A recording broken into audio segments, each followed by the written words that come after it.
Gazetarja Elona Duro ka intervistuar Gjestin sot brenda shtëpisë së Big Brother VIP Albania 4. Ajo e ka pyetur Gjestin sepse ai duhet ta fitojë këtë edicion të Big Brother VIP. Për lojën që e kam ndryshu komplet. Për rrezikimet që kam bërë brenda. S'ka patur kërkush rrezikim më shumë se unë.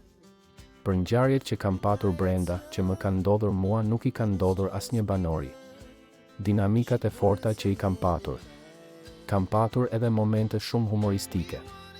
Shkurt shqip kam qenë problemi i këtij formati. Edhe besoj që i kam dhënë shumë çka publikut. Kam dhënë diçka jashtë një mesazh, edhe pse kam thënë që nuk kam shkollë. Por ja kam arritur të mbijetoj këtu me njerëz të ditur, të lexueshëm dhe më në moshë se unë në moshë të babait tim. Në fillim kam patur frikë. Edhe këtu në Shqipëri është ndryshe formati prej në Kosovë. Jam friksuar kur pash banorët që ishin në moshë ose të lexueshëm dhe kam thënë po nëse më pyesin ndonjë gjë çfarë do bëj. Edhe që të bëja më mirë të thosha që nuk kam shkollë, edhe nëse më pyesin ju thoja ju kam thënë nuk kam shkollë. Edhe dali pastër, tha Gjesti, ndërkohë Elona i tha se ai ishte një djalë i zgjuar dhe i artikuluar.